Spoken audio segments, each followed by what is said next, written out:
Hey, how's it going? I'm Dan Fredenberg, and this is a Real Estate is a Scam update. I own realestateisascam.com. I wrote the book Real Estate is a Scam, and the reason for that is because I've known a good number of smart people, and they say, hey, I don't want to get involved in real estate because I hear you can lose your shirt.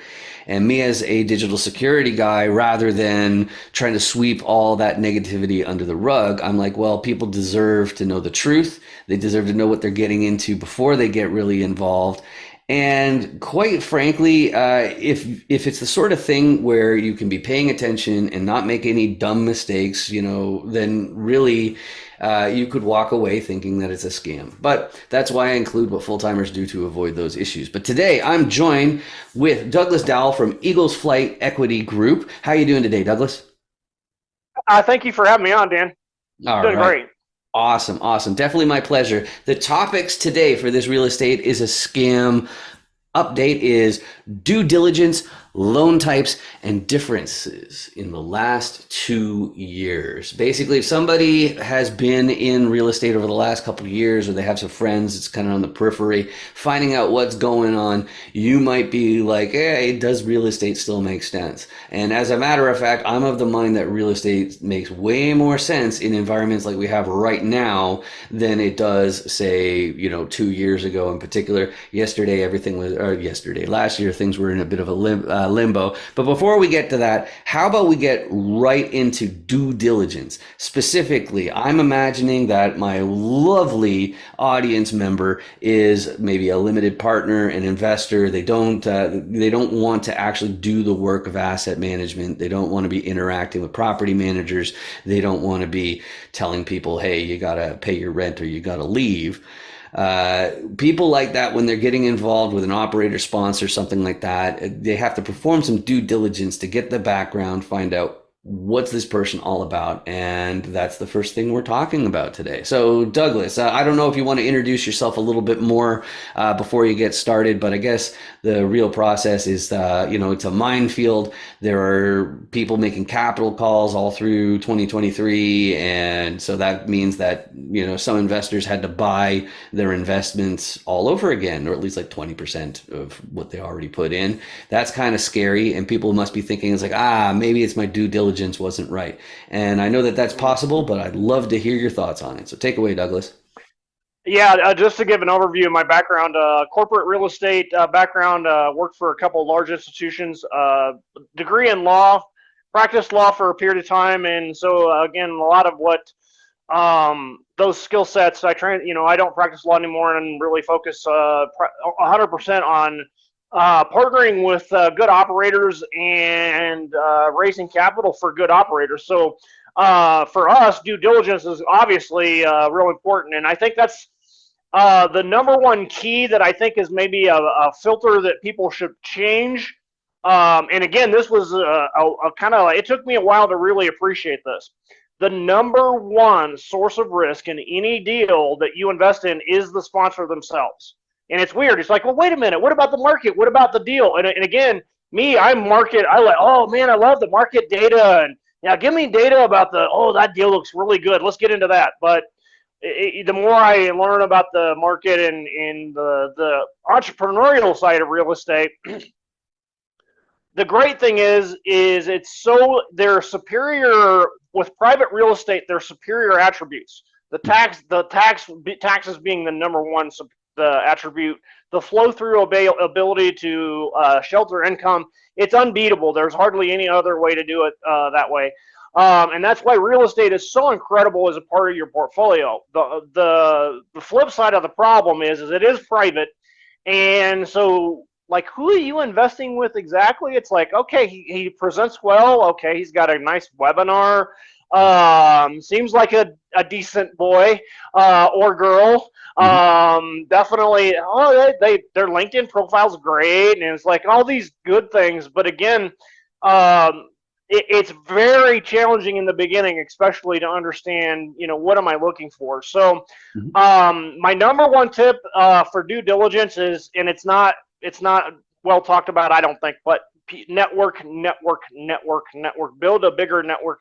The more LPs you know, the better off you are. Reach out to my friend. I mean, he's gonna hate me for saying this. My partner Andrew Rosenberg is a mega LP, and knowing LP groups, and that's one of the things I learned from him is just his LP network was incredible, and so we have that asset going forward. So network is my number one tip on that in terms of like what due diligence wise, what should I do? And again, that's how you help build your database in terms of what am I looking for from this sponsor. And also, the real estate conferences are not bad. Don't mention you're an LP, I would say. Just pretend like you want to be an operator, because if you tell them an LP, you're going to be miserable because everybody's going to pitch their deal to you. But for sure, uh, the education piece is good too. So I do think the conferences are a good way to get started. Also, the Zoom networking is pretty incredible in our space. You can learn a lot from the different Zoom networking availabilities. It's pretty incredible. It's changed my world. I met partners through it, and so it really has been incredible for me, and I have to recommend it. Mm-hmm. And by the way, if you guys get a hold of me, I do have a networking calendar. By the way, if you want to sign up for our networking calendar, it's just a website. You don't have to change your email or anything. It's completely just go to this website and see the calendar. Love it. But yeah, those are the two main things in terms of like before we even get into the lawyer type stuff, in the deal. Those are the number one things before we even get there. Those are the things you should be doing first that I think you need to look at. I love it. I love it. And of course, the regulating body under a lot of these deals, it's the SEC, which stands for the Securities Exchange Commission. And a security, it's a silly word as far as I'm concerned, because I don't think it gives you any hints on what it actually means. It means you're selling passive interest. So, in Right. other words, you're buying part of a business, and in return for your capital, not work, you're getting money. And if that's the case, you are under the control of the SEC. And the whole reason it exists is to stop people from ripping each other off. They're checking out what exactly are you up to? Do you have any idea of the risks that are involved and things like that? And so the question that might come up then for some people is like, well, shouldn't the government do something about this? Not me personally. I have some really strong libertarian leanings, Yeah. and I just find that I've been trying to figure out how to make this into like a video series. I got this image in my head of, this entrepreneur and a group of investors frantically building this house of cards. It's basically okay, except for one little leg over there, and then government can come over and check it all out and say, hey, it sure would be a shame if somebody went like this. Hey guys, come check this out. Hey, why do you need all your friends? I said, don't worry about it. We got this. It's like this is really Mm. scary when this is, like a big portion of your net worth, and it doesn't matter if you are a limited partner or a general partner, it's still going to come in. So we're talking about the difficulties that you can run into and why this due diligence comes into play. And quite frankly, one thing that hit me, like it concerned me, like I got into real estate from the back end, so to speak. I was the tech guy. Mm. So I was busy building all the web funnels and posting all of the different sales pages and different parts of that and sending out all the emails, keeping track of all the numbers. And like I found out some pretty wild facts about my employer. One of them was that the securities advisor had been disbarred in the past and then got their license back. And I'm like, well, that's not good. And then I Mm. found out it was for misappropriation of funds, which is stealing, which is like that's the Mm. exact kind of attorney you never want.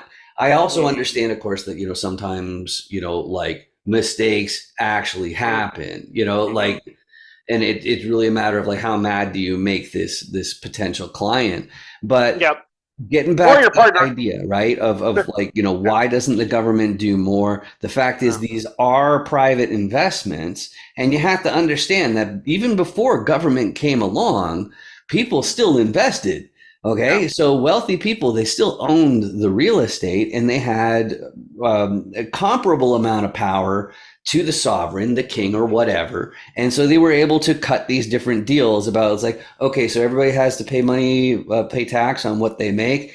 Yeah, but I'm in a really capital intensive business and I'm actually giving people a place to live that they don't hate. So you guys need to, at the government, need to give me a little bit of a break here. Basically landlords had the power to, kind of stop the governments in their track. And so the important thing to understand is that most people think that government only has one way to stop something or make something happen. And actually they've got multiple. Like one of them is that, they tax the crap out of it like smoking and then people Yeah. feel smoke less. But the other one is you can give tax advantages saying like, yeah, we don't need your tax dollars as long as they're going to these. And part of it is, they know that down the road you'd be paying way more tax than you did previously anyway. So they're up there anyway. So that's my interpretation. And I like to get into the history and philosophy and all that kind of stuff. It's good stuff. Yeah, and like that's the key confusing thing is you'd think that in law they'd have some sort of setup saying like, okay, these sorts of contracts are okay, these kinds of contracts are not okay. And I wouldn't describe that as the way it works. You really do have the freedom to do just about whatever you want as long as there isn't some law saying that you can't. So you can even like put like real bad clauses. So now that I've given you lots of anxiety, Douglas, what are your thoughts? I'm going to quote the lyrical poet Prince. And he Excellent. once said, because in this life, things are much harder than the afterworld.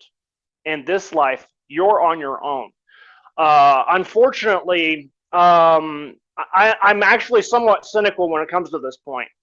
The realities of the SEC versus the marketplace, the market size and scope of the two entities are the resources of the SEC is laser thin. So again, this isn't a criticism. I think there are some really great people at the SEC that really do care. The state law, and more frankly, I think actually the like for example, Kansas has been a forefront. It's kind of weird. Kansas is the forefront of anything, but seriously has always been at the forefront of securities regulation.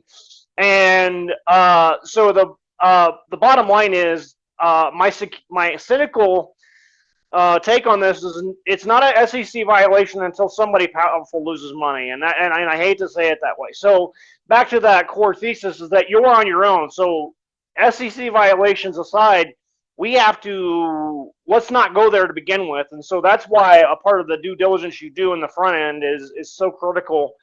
And really, I think one way is to get at this, and I've heard this advice, and I agree with it as a GP myself. I agree with this advice. If you've never invested, don't invest your entire portfolio in any one sponsor. Diversify your sponsors like you would a stock. That's the number one out of the gate advice.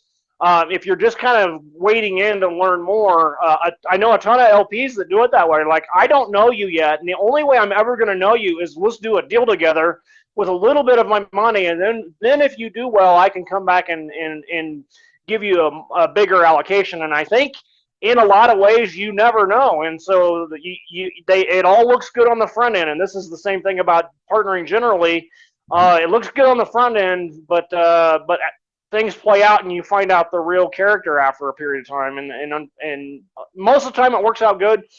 Generally, as a general rule, I'm very impressed by the caliber of people in the space, but there's a fraction of people that shouldn't have never been sponsors, and unfortunately, in the multifamily space in the last 3 years, that's been a thing, and unfortunately, like my favorite Warren Buffett quote, probably there's a ton of them. It's hard to say I have a favorite, but when the tide goes out, we're going to find out who's swimming naked, and somewhat, and this kind of dovetails into that debt discussion.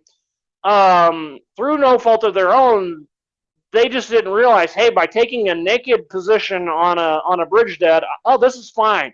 Interest rates are going to be fine. Everything is going to be fine. Well, Stays still for COVID happened, and guess what? We have a supply shock in the economy, and all bets were off. And so, and I will say, I hate to say it, again, it's easy to be critical. But for the grace of God go I wasn't in that space because we were kind of out on multifamily at that point. But the bottom line is the interest rate hike has created tremendous financial distress in the multifamily space. Mm-hmm. And so bridge debt naked with no caps, and that's really where it gets the massive pain train. You can cap a bridge debt interest rate, Mm-hmm. but there are a ton of people that took a naked position, and Yeah. just massive pain train right now, and lots of LP capital is being lost, Mm-hmm. and so getting really hardcore on your sponsor about, okay, if you're taking bridge debt, what you know are you going to cap this? And if they hem and haw around it, you just run. It's like if they're even remotely sensitive to that question or haven't learned anything, it just that's a hard pass. It's like if they don't have a plan to hedge their rate risk, that's a massive red flag, especially now. I mean, it was questionable back then, but right now, if you haven't learned that lesson from the marketplace, then you shouldn't be doing this. Yeah, yeah, I completely agree. It's a very scary sort of situation as a whole to realize that that's the environment we're in. And of course, it really, you mentioned when it comes to due diligence, it's figuring out the sponsors who actually have that kind of wherewithal. And so like some of the things I look for is like what's going to keep this person sticking around. And I don't want to say it's just like, well, obviously it's the millions and millions of dollars. Because when you're talking about individual syndications, if you're talking like even like 5 mil and below, you're not going to be, quitting your W-2 and taking care of a $5 million property, with like, give or take 100 residents, something like that. That's probably not going to be enough, especially because you have to get additional liquidity from other people around you. And I think it's really, really important to emphasize what exactly is it about these guys? Like you get this gut feeling, it's like, oh, well, this person really seems trustworthy and whatnot. But as you said, you can't put all your money with one person, and you cannot keep to the what I call the rainbows and fluffy pillows and Unicorns, yeah, yes. yeah, that Yellow corn is stars, green diamonds. yeah, Yeah. yeah, exactly. You can't have that sort of attitude towards people, and so like just like in job interviews, you got to do the same thing with sponsors, which is you can say, okay, name a time where things totally didn't go according to plan, and how did you handle it? Okay, and one of the nice things if they say, oh, that never happened to me, everything's just great. It's like you're either Good. Have a serious nice life. or you're a liar, a Yeah. filthy, rotten liar. We're up Right. against not only the chaos of humanity, we're up against the chaos of nature, okay? Like seismicity, weather, things like that. Things will go wrong, but that's why you have somebody with their ear to the ground or the actual asset managers Yeah. working with the team all the time instead of you. And you just got to find, like, well, how do you know that this person will actually come through? And you mentioned those Zoom meetings. I've got one every Tuesday, dandoesdeals.com. Yes. The link on that. It really Yep. should be on real estate is a scam as well. Yep. But we'll get that fixed. But if you just even show up regularly for a year and a half, something like that, people notice, hey, I noticed that he doesn't have huge stains or holes in his clothing regularly. He seems to have some sort of semblance of hygiene.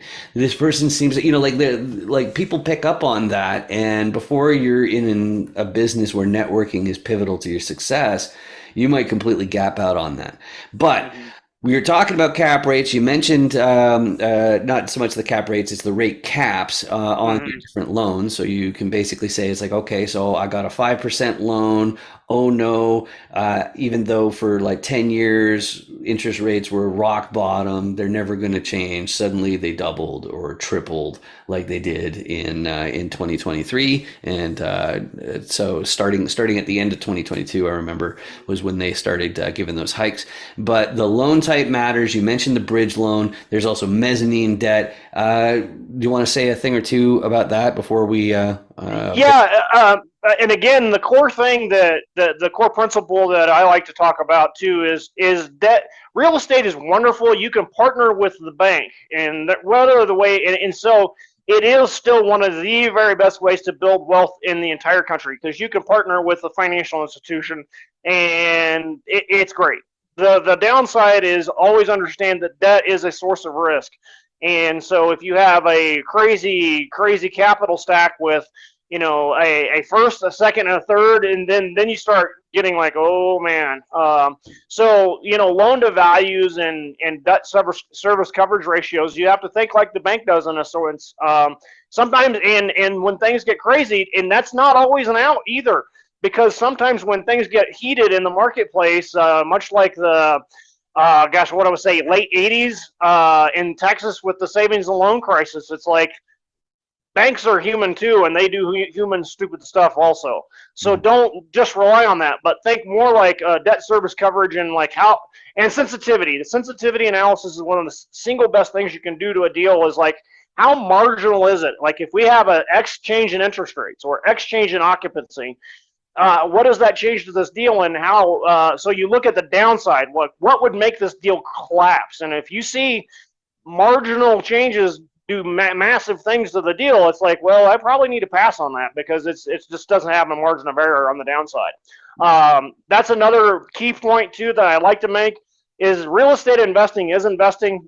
Seth Klarman, Warren Buffett, Charlie Munger, any of the value investors you can get your hands on, I think you almost impossible to go wrong with that. If you're a geek like me, like quant finance, there's a lot of really cool quant finance stuff you can bring into play, but it's really not as challenging as other investing, I think, and that's part of what's great about real estate. It's not hard to be successful at it over the long run. So if you're patient, and again, time heals all wounds, but I also think time tells the truth, and 9 times out of 10, it's easy to get wealthy in real estate if you're patient. And if you're not looking for a quick hit, over time and over a 5 to 10 year period, it can make a tremendous difference in your net worth. And still, and even given all the scenarios and the problems we have, if you navigate the pitfalls, it's still 100% worth the effort to me. It's an incredible space where you can generate massive wealth. I love it. I love it. And now it's January 2024, and I'm looking to make a new additional YouTube channel this year, maybe a couple that are more specific. But the main channel that I've had for ages, it's got almost 1,000 videos on it. And one of the main ones is 506 Beamy, which is all about compliance and getting all this stuff out. And so one of the reasons why I made 506 Beamy is because I knew that a lot of people are like, yeah, I'm interested in the success of real estate, but I'm not really interested in digging deep into the numbers. Like that is a pretty, like real feeling, and I don't want people to completely ignore that. But one of the things you'll notice if you're a regular consumer of the 1,000 videos on the channel is that sometimes you'll run into something where you're like, I'm not so sure about this. And I guarantee you that there's a payoff. Okay, there's something that I like, though I will not do it unless there's something in there where I am betting and betting big. I don't think you know this, and I think it will change your perspective. And so the benefit of understanding the math of a commercial real estate building, especially how the bank perceives it, is while you're learning that, it doesn't apply to just real estate or even commercial real estate. 506 Beamy is for people who want to raise money for their business, which is one of the most pivotal parts of commercial real estate because, sure, maybe you have $5 million, but how wrapped up is that $5 million into something? And if you've got a new opportunity, like that's a real issue for even wealthy people is, they're just so capital hungry. And that's why repositioners have such vast networks of financiers.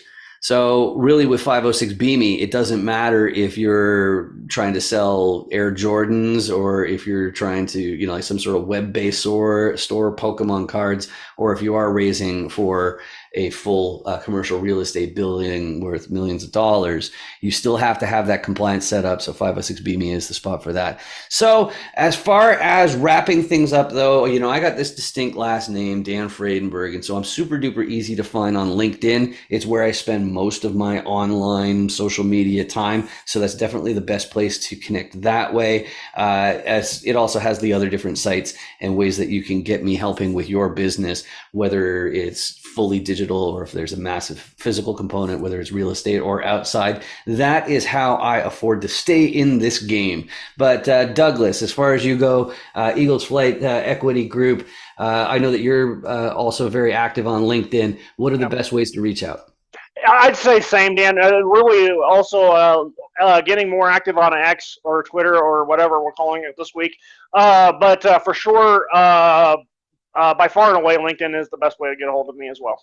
All right, awesome. And so I think it's pretty clear from both of us, we're putting tons of thought into all this stuff. Is real estate a scam? Well, you can create scams. Like that great question, great answer in law school. It depends. It depends. It depends. Excellent. And on that note, I have my public service announcement that I need to share with everybody. If you've been watching this episode and experiencing searing pains in your eyeballs, maybe like migraine-like symptoms, I'm really confident at this point. It's due to the hideous subscribe button that's just down there. You can hit it for free. It costs you absolutely nothing. I'm biased. I want lots of people to click on it because then YouTube will start paying for these videos instead of me. I think that would be absolutely amazing because I think we could achieve a lot of things and we can get a lot of these horror stories to not even happen just because people know what to look for. They know what we're up to, and that's just it. So thanks a lot for joining me today, Douglas. It's been great talking. Absolutely.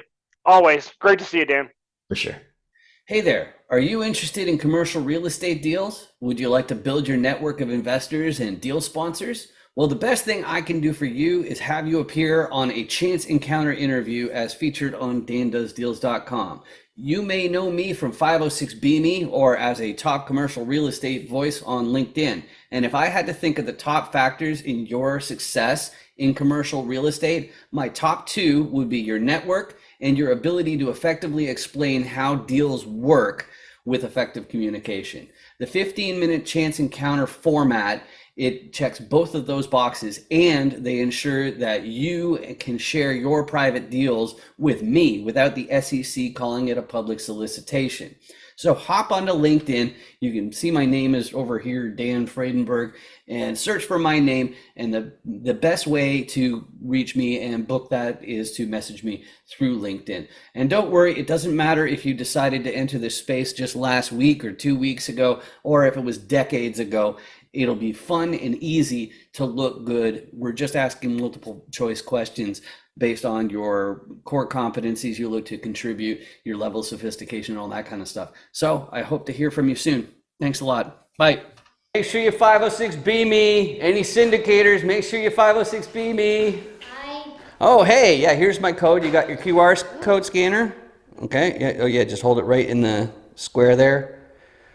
Okay, cool. And now you hit open in browser. Okay. Okay. Are you already logged into 506BME? Yes. Yeah, okay, cool. Yeah, so there's my video. So now I'm already on your watch list. So when you get back to your hotel, you can find out what my core competencies are and my level of sophistication. Sound good? Yeah. I love your hat. Real estate's a scam. That's really funny. Yeah. Nice meeting you. You too. 506BME, everybody.